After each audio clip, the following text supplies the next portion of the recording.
गजर कीर्तनाचा. पुत्राने ठरवलं इथं मंडपातीच बसू देणार नाही, बसू देणार नाही बाप. मग त्याच प्रकारे मग ती बुद्धी भेटल्याच्या नंतर एक कवी तर फार सुंदर वर्णन करतात. तूने अजबरचा भगवान खिलौना माती का, तूने अजबरचा भगवान खिलौना माती का.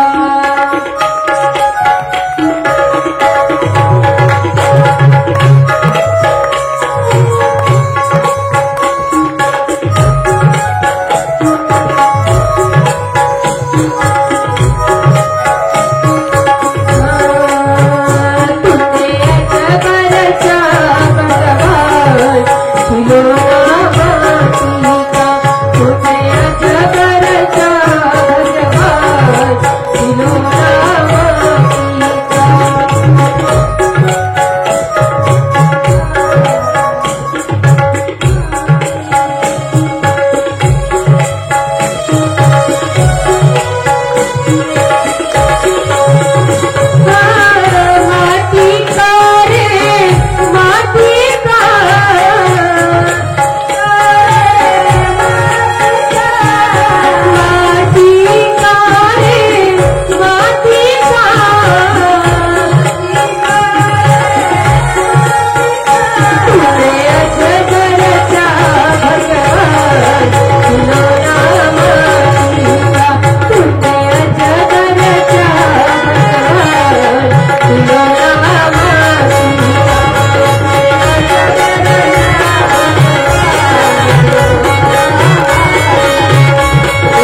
जय राधा रमण हरि जय जय राधा रमण हरि जय जय राधा रमण हरि जय जय राधा रमण हरि जय जय राधा रमण हरि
पंचरचित यह अधम शरीरा. अशा प्रकारे पंचमहाभूताचा देह पहिला मानव सनक सनंदन सनातन सनत कुमार 4 सरकारी ऋषींचा त्या ठिकाणी प्रागट्य करणं झालं. पण सरकारी ऋषींना ज्यावेळेस सांगितलं की क्रोधम दुर्विषहम जात यंतु उपचक्रमे, ज्यावेळेस त्या 4ही पुत्रांना सांगू लागले तर तुम्ही आता काय करा, भगवंताचं नामचिंतन करत असताना माझ्या या सृष्टीचं कार्य सुद्धा तुम्हीच सांभाळा, सृष्टी उत्पत्तीचं काम करा. त्यावेळेस सनक सनंदन सनातन सनत कुमारांनी सांगितलं की नाही, आम्ही हे काम करू शकत नाही. त्यावेळेस मात्र आपल्या पित्याचा सो अवधात्य सुतैरेवम प्रत्याख्यातानुशासनै, त्यावेळेस मात्र दृढपूर्वक शासकबद्ध बोलून सांगताना बोलले की आम्ही मात्र सृष्टी उत्पन्न करणार नाही. आमचं काम फक्त एकच, काय, त्या भगवंताच्या कथेचं गाण करायचं आणि त्याची कथा श्रवण करायची, बारबार नामचिंतन करत राहायचं, आमचं कार्य हेच. एवढं म्हटल्याबरोबर ब्रह्माजींना अतिशय क्रोध आला आणि क्रोधी अवस्थेमध्ये ज्यावेळेस त्यांची ही भ्रुकुटी कपोल ज्यावेळेस लाल झालं आणि भ्रुकुटीतून लाल भ्रुकुटीतून साक्षात क्रोधाच्या भरामध्ये भगवान रुद्र भगवंताचा प्रागट्य करणं झालं. बोलिये श्री रुद्र भगवान की जय. जे एकादश रुद्रापैकी साक्षात भोलेनाथांचेच अवतार मानले जातात. दियानि प्रियमानोपी भ्रूर्मध्यात् प्रजायते, या भ्रुकुटीच्या मध्य भागातून साक्षात रुद्र भगवंताचं प्रागट्य करणं झालं. आणि रोदनात इति रुद्रः, बारबार रुडू लागले. सवयी रोदह देवानां पूर्वजो भगवान भवः, ते पूर्वजन्माचे कोण आहेत तर साक्षात भोलेनाथच आहेत. बारबार रडू लागले. जन्म घेतल्याबरोबर रडू ब्रह्माजींनी शांत बसवण्याचा फार प्रयत्न केला पण शांत बसले नाही. रडत असताना मात्र त्यांचं नाव रुरोदः इति रुद्रः, रडल्यामुळेच त्या भगवंताचं नाव काय पडलं, रुद्र पडलं. अशाच प्रकारे यदरोधी सुरश्रेष्ठ स्वाद्वेग इति बालकः, त्यानंतर नामना रुद्र इति प्रजाः, सगळ्या प्रजांनी त्यांचं नाव रुद्र ठेवलं. पण हे भगवान मात्र कसे तो वैष्णव आहेत. वैष्णवानाम यथा शंभू. वैष्णवांमध्ये सगळ्यात श्रेष्ठातील श्रेष्ठ देवता कोणते तर भगवान भोलेनाथ आहेत. आणि त्यावेळेस मात्र आता ब्रह्माजींनी काय सांगितलं, भगवंताचं भजन तर कर, पण काय करा आता माझ्या आज्ञेनुसार तुम्ही सृष्टीचं उत्पन्नाचं काम सुद्धा करायचं. त्यावेळेस आता भगवान भोलेनाथाने विचार केला रुद्राने, जर मी पित्याची आज्ञा नाही मानली, जर पित्याची आज्ञा नाही मानली तर माझ्या नंतर येणारे अनेक जीव आहेत, ते काय म्हणतील, भगवान भोलेनाथांनीच नव्हती मानली, आम्ही कशाला मानायची, मग माझंही अनुकरण करतील, असा माझा वाईट उद्देश काढतील. म्हणून त्यासाठी मला वडिलांची आज्ञा तर मानणं गरजेचं आहे. मग काय करावं, तुम्हाला खरं सांगू, आमचे गुरुदेव असं थोडस मजाकाने म्हणायचे, जर एखाद्या मुलाला आईचं काम ऐकायचं नसेल, काम तर ऐकायचंय पण मनामध्ये इच्छा नाही, तर काय करायचं, ते काम बिघडून द्यायचं, असं काम करायचं. मग या ठिकाणी भोलेनाथांनी विचार केला की त्याची आज्ञा देखील करायची मानायची आहे. आणि वैष्णव धर्म जो आपला आहे ते भगवत नामचिंतन देखील आपल्याला करायचं, आपला मार्ग भटकू नये. म्हणून काय केलं तर एबी सृज प्रजा भव्यी प्रजानामसियात्पती. त्यावेळेस मात्र रुद्राणाम रुद्रसृष्टानाम समंताद्यसताम जगत. त्यावेळेस मात्र अशी सृष्टी उत्पत्ती केली. यस्यास्ते द्राट द्राट विद्रुटममलं टम टम टम टम टम दंसम दंसम डंसम दुहिडुहि चकितं भूपकं भुवनालं तैलं तैलं तु तैलं कुकुकुकुकु ख्वां कुखां खं कुखां कं ध्यायन्ते विप्रगात्रे वसति च सकलं पारमी चंद्रचूडाः. या श्लोकाचा अर्थ फार सुंदर आहे. ती सृष्टी कशी केली, भूमुखहीन विपुलमुखहीन. कोणाचं मुख मोठं आहे, कोणाचे डोळे मोठे, कोणाचे हात लहान आहेत, कोणाचे पाय लहान आहेत, एखाद्याचं मुख इकडे दिसते पण शरीराचं ही मार्ग इकडे केलाय. नेमकं असेच जीव निर्माण केले जे आहेत कोण तर ते शिवगण आहेत, भूतगण आहेत. अशा भूतगणांची ज्यावेळेस निर्मिती केली, अलम प्रजाभी सृष्टाभी दुदृशिवभी सुरोत्तमः असे जीव निर्माण केल्याच्या नंतर एक दिवस ब्रह्माजीने विचार केला, म्हणजे चला आपला मुलगा सृष्टी उत्पन्नाचं काम करतोय, ते पण कशी जास्ती मला मोठे मोठे टपोरे डोळे माझ्याकडे बघितले की जसं काय खाऊन घेतील की काय, अशी ही शिवगण निर्माण केलेले. त्यावेळेस ब्रह्माजी ज्यावेळेस ते पाहायला आल्याच्या नंतर आता भूतगणांना काय माहिती हे कोण आहेत म्हणून, शिवगणांना माहिती नव्हतं. त्यावेळेस मात्र त्यांना सगळे खायला उठू लागले, त्यांच्या पाठीमागं पडू लागले. ब्रह्माजीने सांगितलं, अलम प्रजाभी सृष्टाभी अलम अलम रोक दो पुत्र, अब तुम सृष्टि उत्पत्ति का कारण मत करो, ये काम तुम छोड़ दो, तुमसे नहीं होगा. क्योंकि त्यावेळेस मात्र जसे सगळे भूतगण ब्रह्माजीच्या पाठीमागे पळाले, त्यावेळेस ब्रह्माजींनी ती धरती सोडून कुठे साक्षात ब्रह्मलोक गाठलं, पळून स्वतःच्या सिंहासनावर बसले. बोले बुलाओ उनको. जब रुद्र भगवान को बुलाया गया, बोले कैसा काम कर रहे हो, को मुख ही न विपुल मुख ही न, कहा किसी का मुख कहा, किसी का हाथ कहा, किसी का पैर कहा, किसी की आंखें बड़ी बड़ी, किसी का नाक बड़ा तो किसी का कान बड़ा, किसी का बहुत छोटा सा मुख है तो शरीर बहुत बड़ा है, ऐसे कैसे सृष्टि कर दी. बोले इसको रोको, अब तुम ये काम मत करो, तुम छोड़ दो, तुमको शोभा नहीं देगा. त्यावेळेस मात्र भगवान बोले जी पिताश्री, ये तो मुझे चाहिए था कि आप बोल दो बस. आणि त्यानंतर मात्र ब्रह्माजींनी स्वतः सृष्टी उत्पन्नाचं काम पुन्हा सुरू केलं. तर त्यावेळेस ब्रह्माजींनी मनाच्या इच्छेनुसार 10 पुत्ररत्नांची प्राप्ती करून घेतली. मरीची, अत्री, अंगिरा, पुलस्त्य, पुलह, कृतु, भृगु, वसिष्ठ, दक्षश्च आणि दशमस्तप्त नारद. हा छोटेसे जे सगळ्यात छोटे होते ना नारद महर्षी, त्यांना आता बाकीच्या सगळ्यांना काय सांगितलं, तुम्ही भजन करत असताना सृष्टी उत्पन्नाचं काम करा, पण कोणी ऐकलं नाही. त्यावेळेस मात्र सगळ्यात छोटे जे होते नारद महर्षी, त्यांना बोलवलं, म्हणले इकडे. त्यावेळेस सांगितलं, नारदा आता तुम्ही भजन करत असताना सृष्टी देखील उत्पन्नाचं काम करा. नारद महर्षींनी सांगितलं, हे काम माझ्याकडून होणार नाही. विना घेतली आणि त्यावेळेस झांज घेऊन पुन्हा आपलं भगवत नाम चिंतन करायचं, पूर्णतः परिभ्रमण करू लागले. नारायण नारायण नारायण नारायण. छोट्याशा मुलाने ऐकलं नाही, 10वा नंबरचा मुलगा नारदाने ऐकलं नाही, म्हणे अनंत राग निर्माण झाला. आणि त्यावेळेस मात्र ब्रह्माजींनी स्वतःच्या छायेपासून, छाया म्हणजे सावली, स्वतःच्या छायापासूनच साक्षात कर्दम महर्षींचं त्या ठिकाणी प्रागट्यकरण झालं. छाया कर्दमो जगदे देव हे त्या पती प्रभू, तेच पुढे चालून देवहूती मातेचे पतिदेव झाले. अशाच प्रकारे इकडे मात्र पुन्हा ब्रह्माजींनी आपल्या एका अर्ध्या शरीरापासून पुरुष आणि अर्ध्या शरीरापासून स्त्री असे 2 जीव निर्माण केले. यस्तु तत्र पुमांसोभूत मनु स्वयंभू विराट, जे की त्या पुरुषाचं नाव होतं स्वयंभू म्हणून आणि त्या स्त्रीचं नाव होतं शतरूपा. त्यांच्या दोघांचा विवाह लावून दिला. त्यांना सांगितलं की तुम्ही आता काय करा, सृष्टी उत्पत्तीचं काम करा. आणि त्यावेळेस मात्र त्यांना 3 मुली आणि 2 पुत्ररत्नाची प्राप्ती झाली. 3 मुली आकृती, देवहूती आणि प्रसूती. 2 जे पुत्र होते ते उत्तानपाक आणि प्रियव्रत राजा.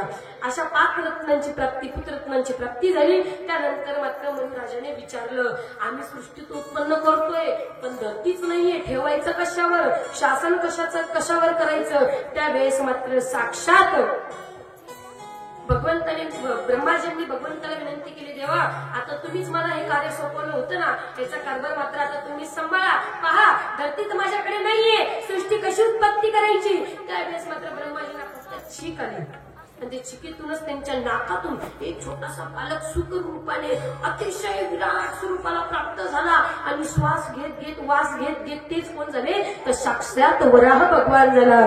बोली श्री वराह भगवान की जय. दुष्टो मुष्ट शिरो मात्र क्षणात दंडशिला समह झाले. कसे होते पहिले, अंगुष्ठ शिरो मात्र छोटेशा अंगुष्ठ सारखे झाले होते, नाकातून ज्यावेळेस प्रकट झाले. पण त्या पुढे मात्र क्षणात गंधशिला सम एक मोठे चट्टान पर्वतासारखे. आणि त्यावेळेस मात्र ते आकाश मार्गाने कुठे जाऊ लागले, धरती पृथ्वी जवळ जाऊ लागले. त्यावेळेस मात्र मार्गस्थी कोण आले, ते हिरण्याक्ष. हिरण्याक्ष आल्याच्या नंतर त्या ठिकाणी वराह भगवंत आणि हिरण्याक्षाचा अतिशय घनघोर युद्ध झालेला आहे. पण हिरण्याक्ष ऐकायला तयार नव्हता. कारण का, धरतीला ठेवून रसातळामध्ये तो राहत होता ना, तर ऐकायला तयार नाही. धरती तर आपल्याला वरती आणायचे. तर भगवान वराह भगवंताने चक्र प्रगट केलं, सुदर्शन चक्राला आदेश दिला, सांगितलं याचा शिरच्छेद कर. भयंकर घोर युद्ध झाल्याच्या नंतर साक्षात सुदर्शन चक्राद्वारे हिरण्याक्षाचा तो वध केला गेला. आणि त्यानंतर मात्र भगवंत स्वयं रसातळामध्ये गेले. जगानंदानमसह्य विक्रमम सलील एव मृगडा विराम बसी. त्यावेळेस मात्र श्वास घेत घेत, कुठे आहे पृथ्वी, कुठे आहे पृथ्वी, श्वास घेत घेत ते सुगंध घेत घेत मात्र त्या तळापर्यंत गेले. आणि तिथून मात्र ती पृथ्वी आपल्या या दातावर, दंतावर मात्र ठेवून ती वरती आणली. वरती आणल्याच्या नंतर खालून शेष नागाने आधार दिला. 4 चौघा कोपऱ्यांना मात्र स्वयं भगवंताचेच दूत ते हत्ती बनून त्यांनी आधार दिला. आणि त्याच ठिकाणी मात्र त्या पृथ्वी मातेला स्थापित केलं. अशा प्रकारे भगवंत वराह भगवंताने या ठिकाणी सुंदर पृथ्वीला वरती आणून ठेवल्याच्या नंतर मनु महाराजांनी ब्रह्माजींकडून आज्ञा घेतली की हे प्रभू, आता आम्ही धरतीवर राहायला तर चाललोय, पण तिथे जाऊन करायचं काय. तर उत्पाद्य शास धर्मेण गाम यज्ञ पुरुषम यज. 3 कर्म करायचे. काय करायचंय, पहिले तर संतान प्राप्ती करायची, दुसरं गाम यज्ञ पुरुषम यज, त्यानंतर मात्र पृथ्वीवर शासन करायचं, आणि तिसरी गोष्ट सांगितली यज्ञ आदी क्रियाकर्म करायचे. म्हणजे ब्रह्माजींनी मनु महाराजांना उपदेश दिला ना, तुम्हा आम्हा सगळ्यांना सुद्धा लागू पडतो बरं का.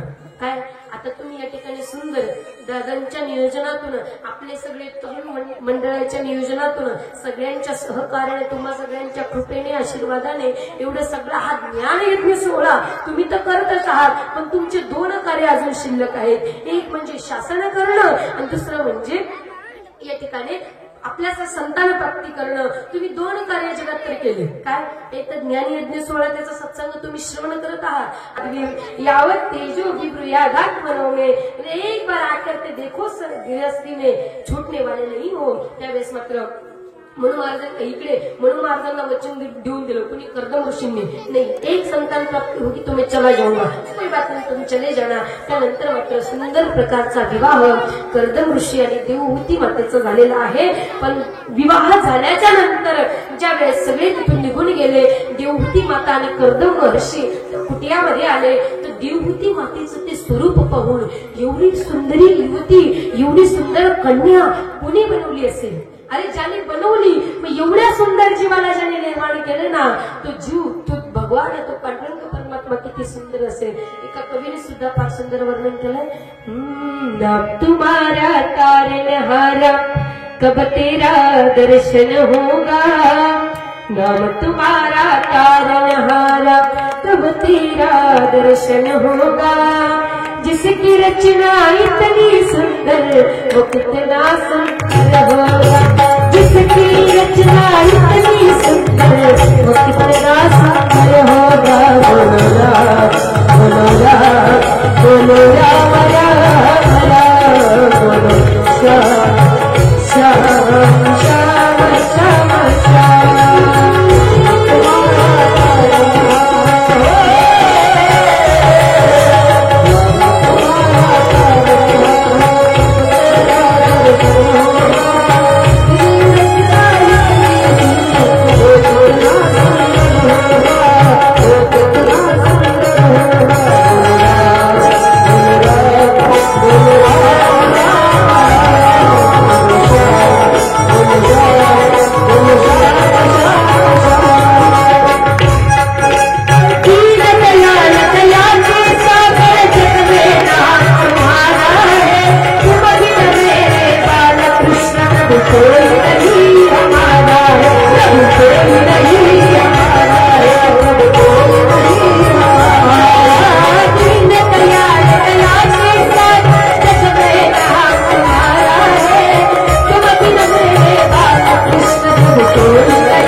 कैसे? नाम तुम्हारा तारनहारा, कब तेरा दर्शन होगा, जिसकी रचना इतनी सुंदर, वो कितना सुंदर होगा।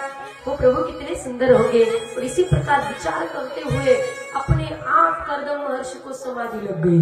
और समाधि में जाते ही उनको किसी बात का भान नहीं रहा, ध्यान नहीं रहा कि मैं शादी करके आया हूँ, विवाह करके आया हूँ, मेरी एक पत्नी है, मेरा घरदार है, कोई लेन देन नहीं, इसी बात का कोई चिंता नहीं, बस अपनी समाधि में लग गए। और यहाँ समाधि लगते हुए अब कितने वर्ष हो गए? तो 80 साल। और 80 साल समाधि के लिए लग गए। 80 साल के बाद जब आंखें खोल के देखे, एक बूढ़ी स्त्री इधर उधर डोलती हुई नजर आ रही है। कभी इधर जा रही है, कभी इधर जा रही है, कभी कुछ काम कर रही, कभी कुछ काम कर रही। वो भूल गए ये कौन है। जब 80 साल के बाद नेत्र खोल के देखे और जब देखा, अरे मेरी कुटिया में एक स्त्री डोलती हुई नजर आ रही है कौन? जब पास जाकर के पूछने लगी, देवी तुम हो कौन? तुम क्यों आई हो? ये सब कार्य क्यों कर रही हो? त्यावेळेस मात्र देवहूती मैंने हात जोडून सांगितले, मैं तुम्हारी पत्नी हूँ, मेरा नाम देवहूति है, मैं स्वयंभू मुनि की बेटी हूँ। जब से शादी करके तुम्हारे साथ विवाह करके यहाँ पे आई हूँ, तुमने एक बार मेरा दर्शन क्या किया, मुझे देखते ही तो तुमको समाधि लग गई। उसके बाद 80 वर्ष बीत गए और अब जाकर के आपकी आंख खुल रही है। त्यानंतर मात्र माहिती पडलं, अरे माझी पत्नी आहे, देवहूती आहे। आणि माहिती झाल्याच्या नंतर पाहिलं कि त्यावेळेस वरदान देऊ लागले, देवी तुमने इतने साल तक मेरी प्रतीक्षा की, मेरी सेवा की, बोलो तुम्हारे मन में क्या विचार है, तुम्हारी कोई कामना है, मैं तुम्हारी पूरी करूंगा।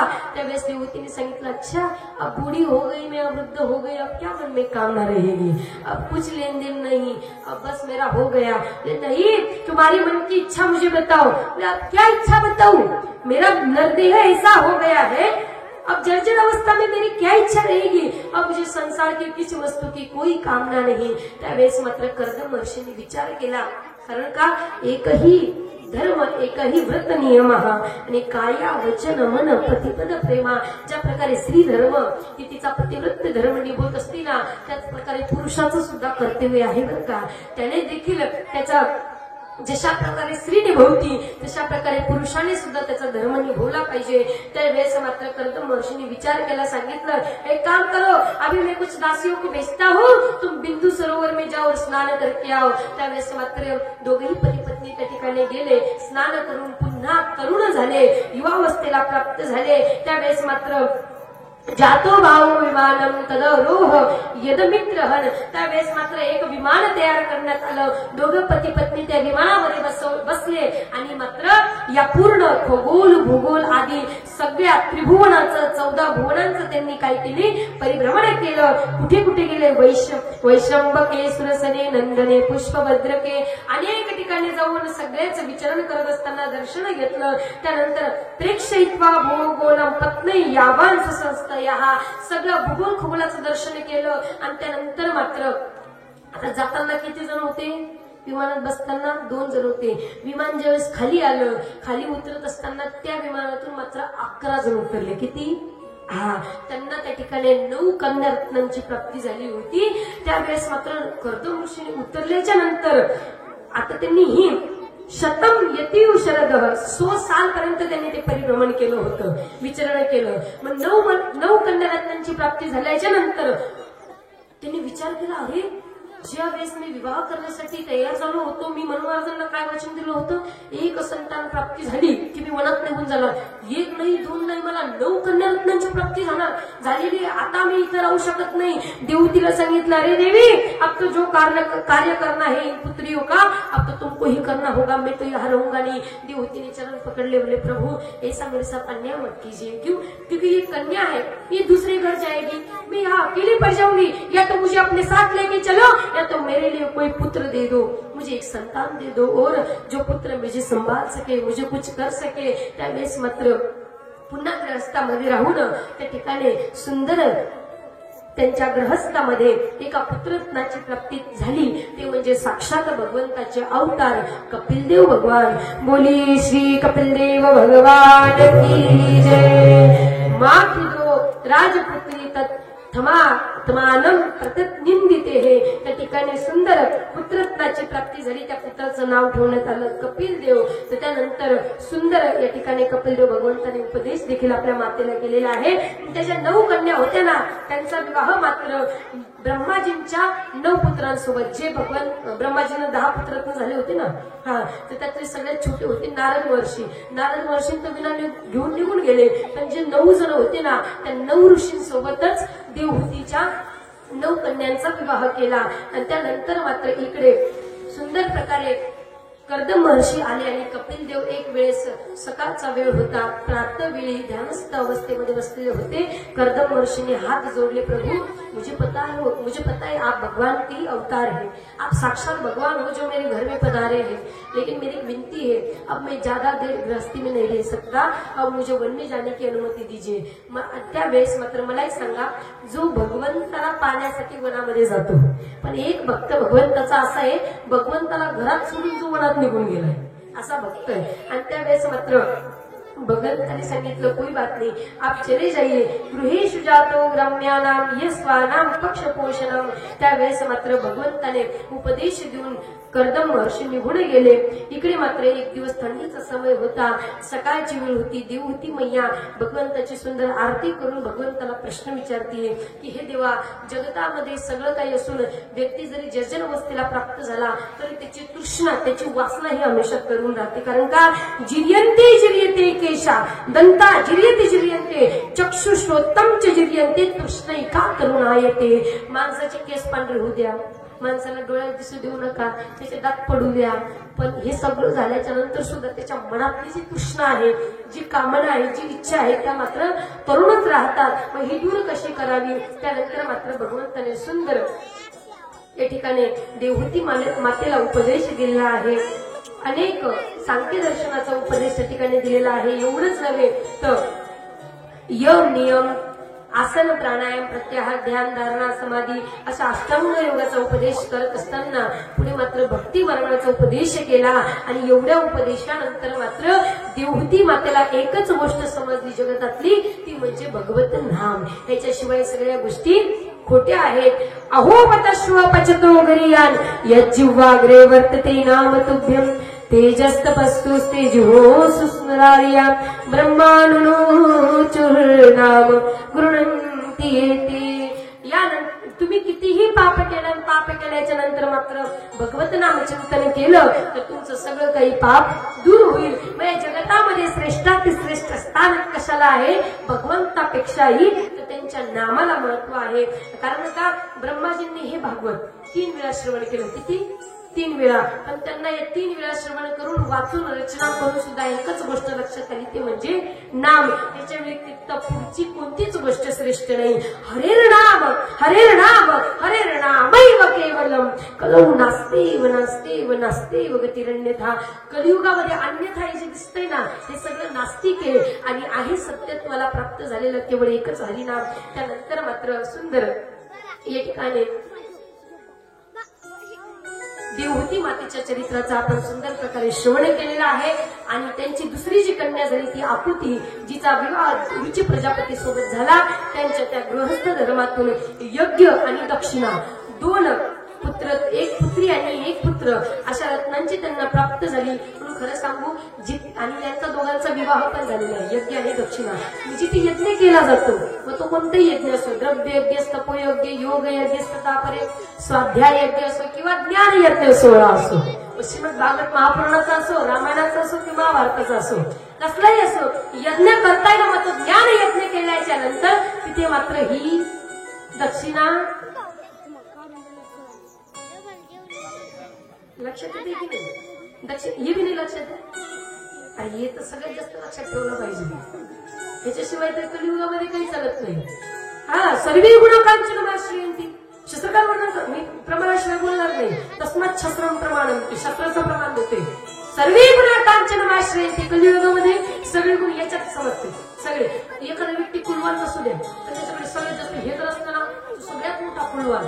एखाद्या व्यक्तीला भले काही विद्या येऊ देऊ नका, त्याला ज्ञान कसलंच नसू द्या, फक्त बोलणं येतंय पोपटपंची सारखं, पण त्याच्याकडे जर ही असली मागवत तो सगळ्यात जास्त विद्वान.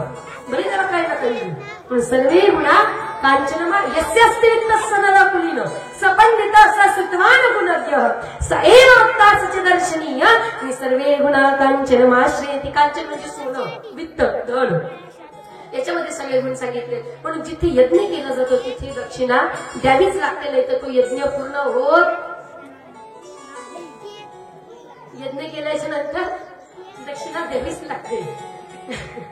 त्यानंतर मात्र तिसरी जी कन्या होती तिचा प्रसूती, त्या प्रसूतीचा विवाह झाला दक्षासोबत, जे ब्रह्माजींचा मुलगा होता. त्या दक्षासोबत विवाह झाल्याच्या नंतर त्यांना 16 कन्यांची प्राप्ती झाली. किती? 16 कन्या. आता जे ज्या 16 कन्या होत्या ना त्यातली ज्या 13 कन्या होत्या त्या धर्मराजाला त्यांच्यासोबत विवाह झाला. आणि इकडे एक जी कन्या राहिली होती 14 नंबरची ती आग्नीला देण्यात आली, तिचं नाव होतं स्वाहा. आणि स्वदा जी होती 15व्या नंबरची ती पितरांना देण्यात आली. आणि जी 18व्या क्रमांकाच्या मुलगी होती तिचं नाव होतं सती, जी की भगवान शंकरला देण्यात आली. मग या ठिकाणी परीक्षित राजाने प्रश्न विचारला की आणि जे माग 9 कन्या देवहूती मातेला झाल्या होत्या ना त्यातली एक होती अनुसया, जी की आत्री ऋषींसोबत तिचा विवाह झाला होता. मग त्या आत्री ऋषींच्याच घरी साक्षात त्रिदेवांचे ज्यावेळेस आगमन झालं तर त्यांच्याच अंशातून ब्रह्माजींपासून सोम भगवान म्हणजे चंद्रमा प्रगट झाले. भगवान शंकरापासून दुर्वासा ऋषींचं प्रागट्यकरण झालं. आणि भगवान विष्णूंपासून साक्षात दत्तात्रेय भगवान हे तीनही अंश ज्यावेळेस एकाच ठिकाणी मिळाले तर ते साक्षात दत्तात्रेय भगवंताचं प्रागट्य त्या ठिकाणी झाले. बोलिये श्री दत्त भगवान की जय. पुढे चालून मात्र 16व्या क्रमांकाची जी मुलगी होती तिचं नाव होतं सती. म्हणजे सतीचा विवाह भगवान शंकर सोबत झाला. मग देवादिदेव महादेव यांच्यासोबत विवाह होऊन सुद्धा का दिसले होते, एवढा तिरस्कार का म्हणून दक्षाने करावा, तर त्यावेळेस श्री शुकदेवजी महात्म्य वर्णन करतात. गृहीत अयम तू लोकपालाना निशोग्नो निरपत्रप सद्भिराचरितं पंता येन स्तब्धेन दृष्टः. सांगितलं की काय एक वेळेस सभा लागली, याच्या प्रजापती झाल्याचा अभिमान चाललेला होता. सभेमध्ये सगळे हजर होते. ज्या वेळेस दक्षा येऊ लागले सगळे उठून उभे राहिले, पण भगवान शंकर उठून उभे राहिले नाही. कारण का ते त्यांच्या इष्टदेवाच्या चिंतनामध्ये मग्न होते. आणि उभं न राहिल्या कारणाने इकडे दक्षाला अतिशय क्रोध आला. का माझ्यासोबतसाठी उभा नाही राहिला. आणि त्यावेळेस अपशब्द बोलू लागला. गृहीत्वा मृगवाक्षाच्या पाणीना बरकट लोचना. अरे बंदरों के लोचन वाले, अरे बंदरों जैसे मुख वाले, तुम मेरा सम्मान नहीं करते, मेरा अपमान करते हो. जाओ यहाँ से निकल जाओ, तुम किसी पूजनीय योग्य नहीं हो. तो अंत्यवेळेस मात्र अपमानित होऊन तिथून मात्र भगवान शंकर आपल्या कैलासावर आले. पण तिथून मात्र ते विरोध करू लागले. कोण? दक्ष. आणि त्यानंतर मात्र एक दिवस असा झाला की दक्षाने बदला घेण्यासाठी बदलेच्या भावनेने यज्ञ करण्याचं सुरुवात यज्ञ करायचा म्हणून त्यावेळेस सगळं नियोजन झालं. तर तो यज्ञ हरिद्वारमध्ये कलखल नावाच्या स्थानावर करण्यात आला. सगळे देवी देवतांना आमंत्रित केलं होतं पण भगवंताला केलं नाही, महादेवाला आमंत्रित केलं नाही. पण देवी देवता पण कसे सगळे आकाश मार्गाने विमान घेऊन येऊ लागले. मग सतीमातेने पाहिलं की देवा हे सगळे देवता आकाश मार्गाने येत आहेत, पण कुणीच सांगत नाही की चालले कुठे. कारण का आपसात त्यांची किलबिल तर चालली. पण भगवंताला ज्यावेळेस विचारलं सांगितलं की कलखल स्थानामध्ये हरिद्वारमध्ये यज्ञ होणार आहे. मग यज्ञाचं नियोजन कोणी केलंय तर तुमच्याच पित्याने केलंय, पण आपल्याला आमंत्रण नाही, आपण जायचं नाही. मग त्यावेळेस मात्र सती मातेने विचार केला पण नाही मी जाणारच. आणि त्यावेळेस मात्र हट्ट धरला. स्त्री हट्ट पुरवावा लागतो म्हणून जाण्यासाठी अनुमती दिली. पाठीमागे नंदीश्वर महात्मा गेले आणि नंदी गेल्याच्या नंतर तिथे मात्र सती माता गेल्याने पाहिलं की मला इथे सन्मान नाही, मला तर नाही माझ्या पतीला देखील सन्मान नाही. पाहिलं तर स्वतःला इतका क्रोध आला आणि क्रोधी अवस्थेमध्ये मात्र ते सगळ्या देवतांना सांगू लागली, अरे तुम्हारी वजह से आज मेरे पति को यहाँ सन्मान नहीं है. अगर तुम एक बार कह देते ना मेरे पिता को कि जब तक भोलेनाथ नहीं आएंगे तब तक हम नहीं आएंगे, तो वो जरूर आते. लेकिन आज तुम्हारी वजह से मेरे पतिदेव यहाँ नहीं है, तो जहाँ मेरे पति को सम्मान नहीं वहाँ मैं नहीं जाऊंगी, मैं ही नहीं रहूंगी. दूसरी बात मैं किसकी बेटी हूँ? दक्ष की बेटी हूँ ना. दक्ष की बेटी होने की वजह से मेरा नाम क्या पड़ गया? दाक्षायणी. चलो जिस शरीर को दक्ष ने जन्म दिया है उस शरीर को मैं नहीं रखूंगी. क्यों? क्योंकि इसी की वजह से मेरे पति का अपमान हुआ है. खरं सांगू, ज्या ठिकाणी आपल्या पतिदेवाचा अपमान होतो ना तिथे त्या स्त्रीने जाऊच नाही. हा, आणि हे पुरुषांनी सुद्धा ध्यानात ठेवलं पाहिजे. जिथे स्त्री आपल्या स्त्रीचा अपमान होतो ना आपल्या पत्नीचा तिथे त्यांनी सुद्धा जाऊ नये. म्हणून या ठिकाणी सती मातेने विचार केला. अग्नी त्या ठिकाणी तयारच होते अग्निदेव. कारण का, यज्ञाची सगळी सामग्री तयार झालेली होती. हवन कुंडामध्ये अग्निदेव आलेले होते. त्यावेळेस मात्र अग्निदेवाला आव्हान करून सती मातेने अग्निकुंडामध्ये अग्नीला आव्हान करून स्वतःच्या शरीराचा मात्र त्याग केला. आणि तेच त्याग करत असताना पाहिलं म्हणजे नंदीने पाहून मात्र थरथरले, कापू लागले. कारण का, सती मातेने स्वतःच्या देहाचा त्याग केला. आता मात्र काही खरं राहिलं नाही. आपली स्वामिनी, आपली मालकीन मात्र आता निघून गेली. इकडे नारद महर्षींनी पहिले पळ काढला. गेले कुठे, कैलासावर. सगळं काही वृत्तांत सांगितला. आणि त्यावेळेस मात्र भगवान शंकराला अतिशय क्रोध आला. क्रोधी अवस्थेमध्ये भगवंताने त्यावेळेस मात्र आपली एक जटा उठून खाली पटकल्याबरोबर त्याच्यातून वीरभद्र तयार झाले. बोलिये श्री वीरभद्र भगवान की जय. वीरभद्र प्रगट झाल्याच्या नंतर त्यांना आदेश केला, जाओ वहां हरिद्वार में कंकल नामक स्थान में जाओ. वहां जो दक्ष का यज्ञ हो रहा है उसको विध्वंस कर दो, नाश कर दो. त्यानंतर पाय आपटत तिथे वीरभद्र गेले. त्यानंतर मात्र सगळा यज्ञाचा विध्वंस झाला. सगळे देवी देवता पळून मात्र कुठे, कैलासावर. भगवान शंकर सुद्धा पाठीमागून आले. त्यावेळेस मात्र अनेक ऋषी मुनींचे कोणाचे दात तोडले, कोणाचे हात तोडले. नंदी महात्म्यांनी सुद्धा अनेक शिवगण त्या ठिकाणी आले, भूतगण आले. सगळ्या या ठिकाणी त्या यज्ञाचा विध्वंस केला. आणि त्यावेळेस भृगुबंध मणिनाम वीरभद्र प्रजापती. वीरभद्राने त्यावेळेस तलवार काढली आणि प्रजापतीचा मात्र काय केला, शिरच्छेद केला. भगवान शंकर पाठीमागून आले. भगवान शंकराने ती जळलेली सती मातेला पाहून तिचा देह उचलल्याबरोबर मात्र सगळ्या भूतलावर फिरू लागले. फिरत असताना ज्या ज्या ठिकाणी त्यांचं अंग प्रत्येक पडले त्याच ठिकाणी मात्र 52 शक्तीपीठ तयार झाली. त्या 52 शक्तीपीठातून जे 3.5 शक्तीपीठ मुख्य आहे ते मात्र आपल्या महाराष्ट्रामध्ये विराजित आहेत. अशाच प्रकारे भगवान शंकराला मात्र विनंती करून सगळ्या देवी देवतांनी वीरभद्राला शांत बसवलं. आणि त्याला मात्र सगळं शांत झाल्याच्या नंतर भगवंताला विनंती केली, देवा हा यज्ञ जर नाही पूर्ण झाला, हा तुमचाच भाग आहे, तुमचं स्वरूप आहे. पुन्हा भगवान शंकराने यज्ञ प्रारंभ केला, यज्ञ पूर्ण केला. आणि त्यानंतर मात्र पुन्हा त्यांना त्या दक्षाला मात्र बकरीचं मुख बसवण्यात आलं. आणि त्यावेळेस मात्र सुंदर भगवंताने आपल्या सती म्हणजे पत्नीचं स्मरण करत असताना भगवान शंकर एका विरह याच्यामध्ये जाऊन समाधी अवस्थेला प्राप्त झाले. इकडे मात्र त्याच सती मातेने पुनर्जन्म घेतला. आणि पुनर्जन्मात मात्र साक्षात हिमालयराज मैना देवीची कन्या म्हणून आल्या, त्या म्हणजे साक्षात पार्वती देवी. बोलिये श्री पार्वती माता की. त्यावेळेस इकडे मात्र अशाच प्रकारे ज्या प्रसूती होती तिच्यापासून निर्माण होणारे दक्ष आणि प्रसूतीपासून निर्माण होणारे 16 कन्या, त्याबद्दल या ठिकाणी सुंदर चरित्र तुम्ही ऐकलं. 3 कन्यांचं चरित्र. त्यानंतर 2 जे म्हणून महाराजांचे पुत्र होते, म्हणजे एक उत्तानपाद आणि दुसरा म्हणजे प्रियव्रत राजा. उत्तानपाद या ठिकाणी त्यांच्या 2 पत्नी होत्या. जाये उत्तानपादस्य सुनीती सुचिस्तयो. उत्तानपादाला 2 पत्न्या, एक सुनीती आणि एक तिचं नाव होतं सुरुची. आणि ते एक वेळेस मात्र झालं असं, सुरुची प्रेयसी प्रत्यू नेतरायत सुतो ध्रुव.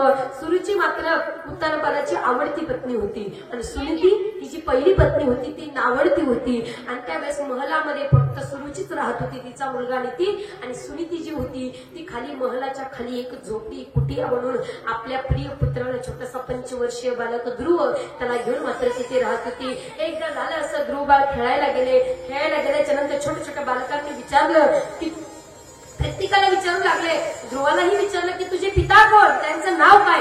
ध्रुव बाळाला माहिती नव्हतं आपले पिता कोण आहेत. घरी आल्याच्या नंतर आईला विचारू लागले, आई मेरे पिता कौन है, माता मेरे पिता कौन है, उनका नाम क्या है, मुझे मेरे मित्र पूछते हैं, उनको बताना पड़ता है. अच्छा बेटा कोई बात नहीं, मैं बताती हूँ. वो जो महल में रहते ना, ऊंचे स्थान पे सिंहासन पे जो विराजते हैं ना, वो जो हमारे सबके राजा है ना, वो उनका नाम है उत्तानपाद, वो तुम्हारे पिता है. अच्छा वो मेरे पिता है, वो फिर हमसे अलग क्यों रहते, हमारे साथ क्यों नहीं रहते.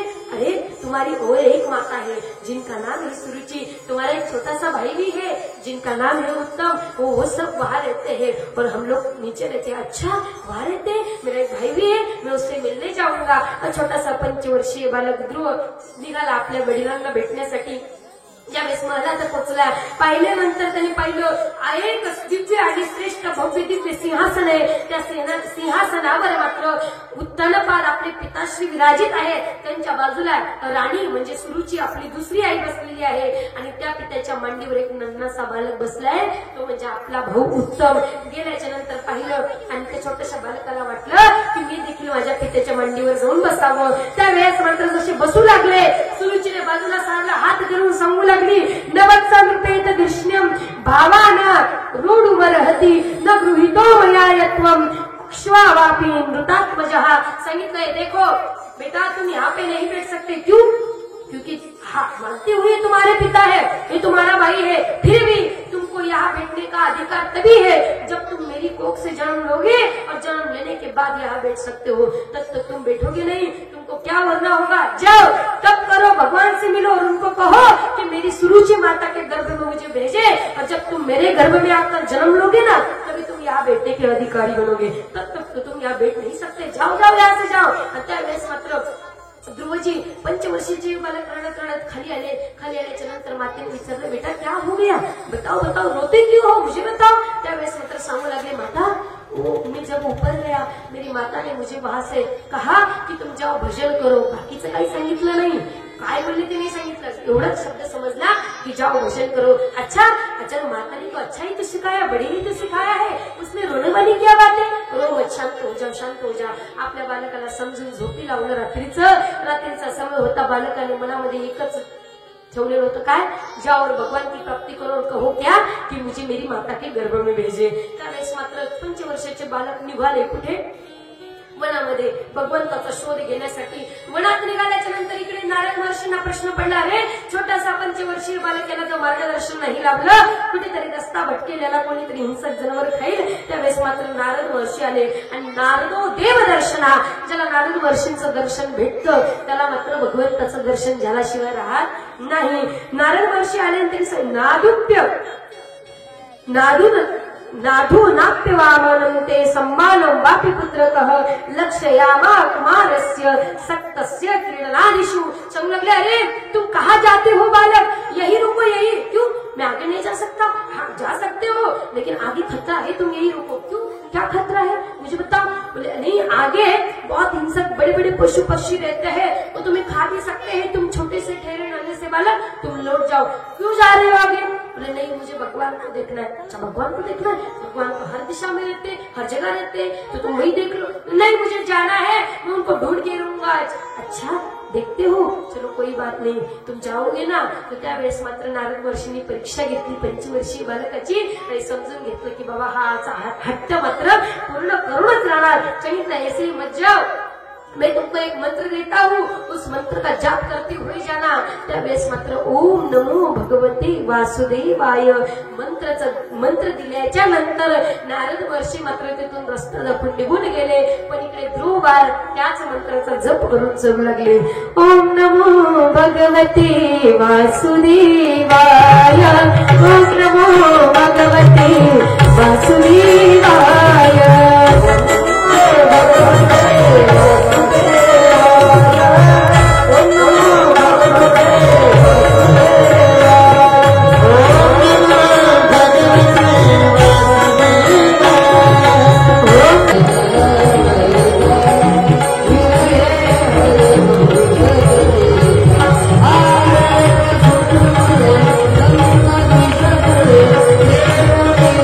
Hare